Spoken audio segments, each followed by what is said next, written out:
أعوذ بالله من الشيطان الرجيم. بسم الله الرحمن الرحيم. بسم الله الرحمن الرحيم.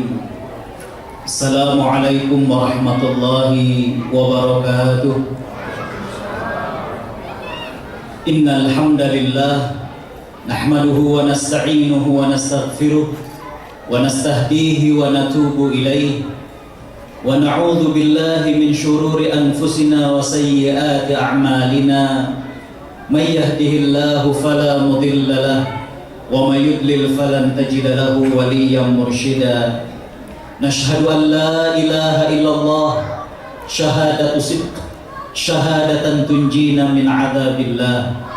ونشهد أن محمدا عبده ورسوله. اللهم صل وسلم وبارك على نبينا محمد وعلى آله وصحبه ومن سار على نهجه واستنى بسنته إلى يوم الدين.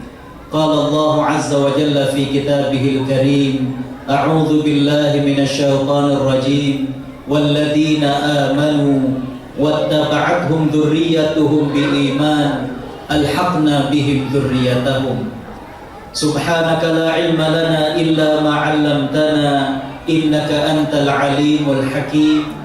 سبحانك لا فهم لنا إلا ما فهمت لنا إنك أنت الجواد الكريم. وقل ربي زدنا علما وبعد. Yang sama-sama kita hormati dan kita cintai orang tua kita di Qatar ini, Bapak Duta Besar beserta Ibu, para staf dari Kedutaan Besar Republik Indonesia di Qatar beserta Ibu. Yang sama-sama saya hormati para sesepuh masyarakat di Al-Khur, Ketua IKI, Ketua ISWI. Ini bukan kali pertama saya berada di Al-Khur dan di Al-Wahab. Dan sebagaimana disampaikan, kalau tiada tinta takkan kugubah sebuah puisi. Kalau bukan karena cinta, tentunya kita tidak akan berada di sini.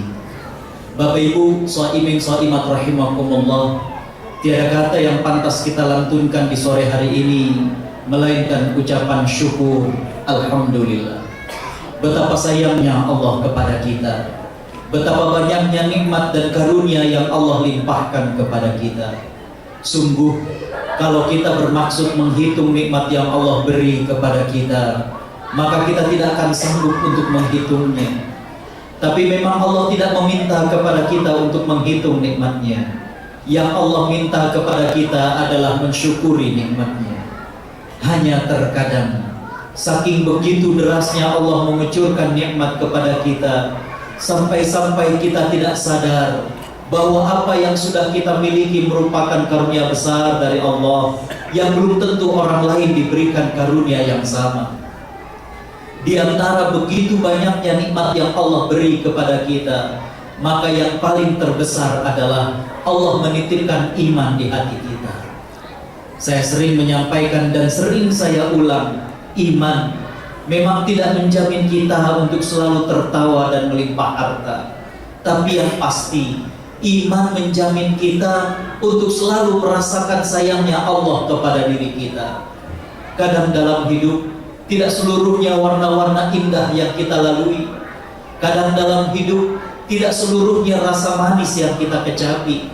Tapi dengan iman kepada Allah, kita merasakan Allah tidak pernah meninggalkan diri kita. Pada saat Allah lapangkan rezeki kita, Allah muluskan karir kita, Allah penuhi doa-doa kita, maka kita tidak lantas lalai dari Allah Subhanahu wa ta'ala. Begitu juga pada saat Allah berikan ujian pada kehidupan kita, mungkin pada diri dan rumah tangga kita, maka kita tidak pernah berburuk sangka kepada Allah Subhanahu wa ta'ala. Kita yakin bahwa apa yang Allah pilihkan kepada kita adalah yang terbaik. Itulah makna yang Allah firmankan dalam surat Al-Anbiya ayat 35. Surat Al-Anbiya ayat 35. Allah Subhanahu wa ta'ala berfirman, A'udzu billahi minasyaitonir rajim, wa nabluukum bisyarri wal khairi fitnah dan kami akan menguji kalian dengan hal yang menyenangkan maupun tidak menyenangkan sebagai cobaan bagi kalian. Sahabat Ibnu Abbas radhiyallahu anhuma, sahabat yang sejak kecil didoakan oleh Nabi sallallahu alaihi wasallam dengan doa yang penuh keberkahan. Nabi pernah mendoakan sahabat Ibnu Abbas, Allahumma faqihhu fid din wa 'allimhu ta'wil. Ya Allah, jadikan dia faham akan agama dan jadikan dia mengerti akan Al-Quran. Kata sahabat Ibnu Abbas, makna yang menyenangkan dan tidak menyenangkan dalam ayat itu adalah yang pertama, wa nabluukum bisyiddati warraha, dan Allah akan menguji kepada kita dengan sibuk ataukah waktu lapang kita. Sering kita merasa diuji Allah Subhanahu wa taala ketika kita sibuk. Ya. Bapak jarang kelihatan di pengajian, waduh saya lagi sibuk. Ya. Padahal waktu kosong juga merupakan ujian dari Allah Subhanahu wa taala. Berapa banyak orang yang Allah berikan waktu lapang namun tidak diisi untuk hal-hal yang bermanfaat. Padahal kaedah waktu dikatakan oleh para ulama, waktu itu illa ta'milhu fil kabair amiltahu fis saghair. Waktu sekiranya tidak diisi untuk hal-hal yang bermanfaat, dia akan terhabiskan untuk hal-hal yang sepele. Jadi waktu kosong juga merupakan ujian dari Allah Subhanahu wa taala. Makna yang kedua dari yang menyenangkan dan tidak menyenangkan adalah wa nabluukum bisihhati wassaqam, dan Allah akan menguji kepada kalian dengan sehat ataupun sakitnya kalian. Lagi-lagi sering kita merasa sedang diuji Allah ketika kita sedang sakit, padahal sehat kita merupakan ujian dari Allah Subhanahu wa taala. Makanya Nabi sallallahu alaihi wasallam bersabda dalam hadis sahihnya, Nabi mengatakan, ni'matani maghbudun fihima katsirun minan nas, as-sihhatu wal faragh. Dua kenikmatan manusia sering tertipu dengannya, sehat dan waktu kosong. Al-Imam Ibnu Hajar Al-Asqalani ketika menjelaskan hadis ini dalam kitabnya Fathul Bari syarah hadis-hadis Sahih Bukhari, beliau mengatakan mengapa Nabi sallallahu alaihi wasallam menggunakan kata-kata tertipu. Orang yang tertipu adalah orang yang menukarkan sesuatu yang berharga yang dia miliki dengan sesuatu yang tidak ada nilainya, sesuatu yang rendah, sesuatu yang murah. Katakanlah kita beli air yang mestinya hanya 2 real Qatar, tiba-tiba karena kita tidak tahu, kita tukar dengan 50 real Qatar. Kita tertipu. 50 real Qatar adalah sesuatu yang berharga, sesuatu yang besar. Kita tukar dengan hanya 1 botol air. Begitu juga orang dikatakan tertipu karena waktu kosong, karena kesehatan itu tidak ada nilainya. Dia tukar dengan berleha-leha, dia tukar dengan santai-santai dan tidak ada manfaatnya. Jadi kembali bahwa sebagaimana Allah uji kita dengan sibuk, Allah uji kita dengan waktu lapang. Sebagaimana Allah uji kita dengan sakit, Allah juga menguji kita dengan sehat. Makna yang ketiga dari ayat itu, kata sahabat Ibnu Abbas, wa nabluukum bil ghina wal faqr, dan Allah akan menguji kita dengan kaya ataukah miskinnya kita. Sampai hari ini, sampai detik ini, kalau ada yang datang menangis sesegukan, itu biasanya merasa diuji Allah kalau sedang bermasalah dengan hartanya. Suaminya baru saja di PHK, dia sedang mengalami kerugian dalam jual belinya. Hari ini sampai detik ini belum pernah ada yang datang nangis sesegukan. Ditanya, kenapa nangis? Uang saya miliaran, sampai sekarang belum pernah ada. Padahal kaya merupakan ujian dari Allah Subhanahu wa taala. Berapa banyak orang yang Allah melapangkan rezeki namun ternyata berat untuk berbagi dengan sesama. Tadi Masya Allah disampaikan bahwa sedekah sumbangan untuk operasional kegiatan itu 21.000 real kata. Sumbangan untuk iftar sudah 26 atau 28.000. Bapak Ibu Allah Subhanahu wa taala rahmati, itulah yang akan kekal. Itulah yang nantinya akan bernilai di sisi Allah Subhanahu wa taala. Jadi kembali bahwa sebagaimana Allah memuji kita dengan miskin, Allah Subhanahu wa ta'ala juga akan memuji kita dengan lapangnya rezeki kita. Yang terakhir kata sahabat Ibnu Abbas, makna yang menyenangkan dan tidak menyenangkan adalah wa nablughum bit-ta'ati wal ma'siyah, dan Allah akan memuji kalian dengan ketaatan maupun kemaksiatan. Kemaksiatan kita faham dia merupakan ujian. Apakah kita akan tergoda dengan kemaksiatan ataukah tidak? Lalu mengapa ketaatan juga merupakan ujian? Iya, ketaatan juga ujian. Apa ujian ketaatan itu? Ujiannya adalah, adakah kita sombong setelah kita melakukan ketaatan? Sombong adalah buah yang tak diharap dari pohon yang bernama ketaatan. Setelah kita menuntut ilmu, apakah kita sombong setelah Allah berikan pengetahuan? Setelah kita melakukan amal ibadah, apakah kita sombong setelah melakukan amal ibadah itu? Jadi sebagaimana kemaksiatan adalah ujian, ketaatan juga merupakan ujian. Bapak Ibu shaimin shaimat rahimakumullah. Jadi ridha Allah tidak diukur dari kaya ataukah miskinnya kita.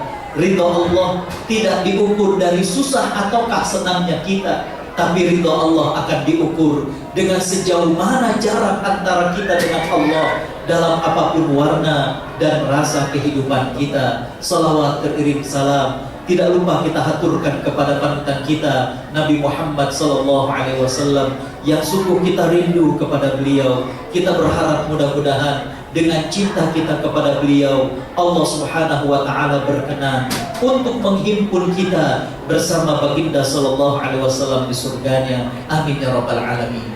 Bapak Ibu yang dirahmati Allah, saya dimaklumkan dalam email bahwa materi kita pada sore hari ini adalah belajar dari keluarga para nabi.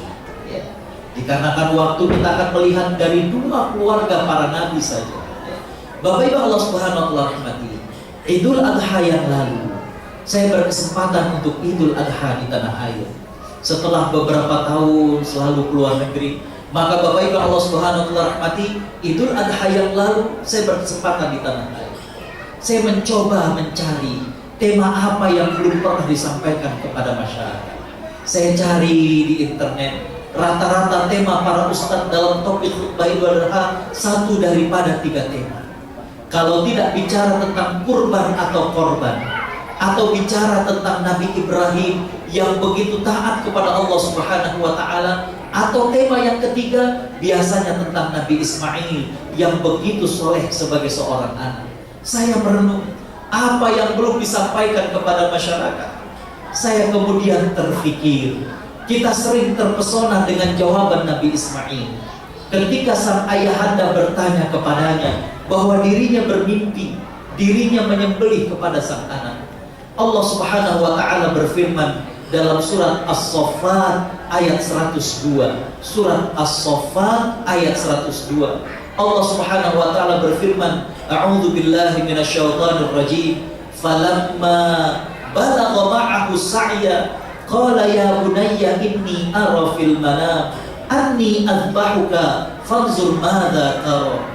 Maka ketika sampai usia sang anak as-sa'ya, bisa berjalan bersama, dalam riwayatnya umur Nabi Ismail saat itu 13 tahun. Jadi 13 tahun ditinggalkan oleh Nabi Ibrahim alaihissalam.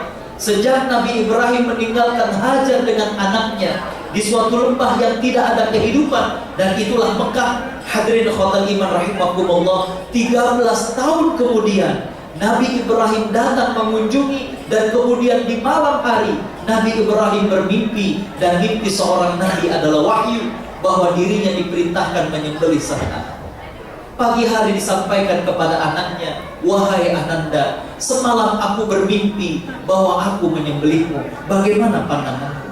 Nabi Ismail kemudian menjawab, qala ya abati fa'al ma tu'mar satajiduni insyaallahu minas sabirin. Wahai ayahanda, lakukan apa yang diperintahkan Allah kepadamu. Niscaya engkau akan mendapatkan aku termasuk orang-orang yang bersabar. Bapak Ibu yang dirahmati Allah, kita sering terpesona dengan jawaban Nabi Ismail. Alangkah solehnya sang anak. Tapi saya merenung, siapakah di balik kesolehan Nabi Ismail? Dan ternyata jawabannya adalah Hajar sang ibunda. Saya mencoba mencari dalam beberapa tafsir, saya mendapatkan ada keterangan Hajar adalah seorang wanita biasa. Beliau juga ada rasa rindu kepada suaminya, ditinggal 13 tahun. Hajar sebagai seorang wanita biasa ada juga rasa takutnya. Takut dari siapa? Dari orang-orang Arab yang saat itu tinggalnya masih nomaden, berpindah-pindah dari satu tempat ke tempat yang lainnya. Biasanya mereka berperawakan besar, garang, sangat. Hajar juga adalah wanita biasa. Ada rasa repotnya mendidik anak seorang diri. Hajar juga wanita biasa yang perlu makan dan minum. Tapi setelah saya telusuri, yang menarik dari kejadian itu adalah Hajar ridho dengan Allah Subhanahu wa ta'ala, sehingga Hajar tidak pernah keluar kata-kata yang tidak baik kepada sang anak tentang suaminya. Tidak pernah keluar kata-kata bagaimana beliau membicarakan yang tidak baik tentang suaminya. Kalau keluar kata-kata tidak baik tentang suaminya yang kemudian didengar oleh Nabi Ismail, tentu akan direkam oleh sang anak. Dan rasa-rasanya mustahil Nabi Ismail akan menjawab dengan jawaban yang soleh ketika sang ayahanda menyampaikan bahwa dirinya bermimpi menyembelihnya. Sabtu Ahad yang lalu sebelum Ramadan, saya diundang berdakwah ke Balikpapan. Hari Ahad anak saya wisuda di pesantren, saya tidak dapat hadir. Maka yang berangkat istri saya. Bapak Ibu Allah Subhanahu wa ta'ala rahmati, sang anak bertanya, "Umi, Abi kemana? Kok Khamsa sedang wisuda, Abi nggak datang?" Coba kalau anak saya mendapatkan jawaban dari pertanyaan tersebut bukan jawaban yang santun dari ibunya. Coba kalau suami istri saya kemudian menjawab, "Nggak tahu tuh, bapakmu, abimu kerjanya jalan-jalan mulu, sampai kamu wisuda juga nggak datang." Kira-kira ketika ketemu dengan saya, adakah sang anak kemudian sumringah menyambut kepada saya? Berbeda kalau kemudian dijawab, "Abi sedang berdakwah, kita doakan ya, mudah-mudahan Abi sehat, mudah-mudahan Abi dalam dakwahnya selalu dibimbing Allah." Ketika ketemu kan lain rupanya.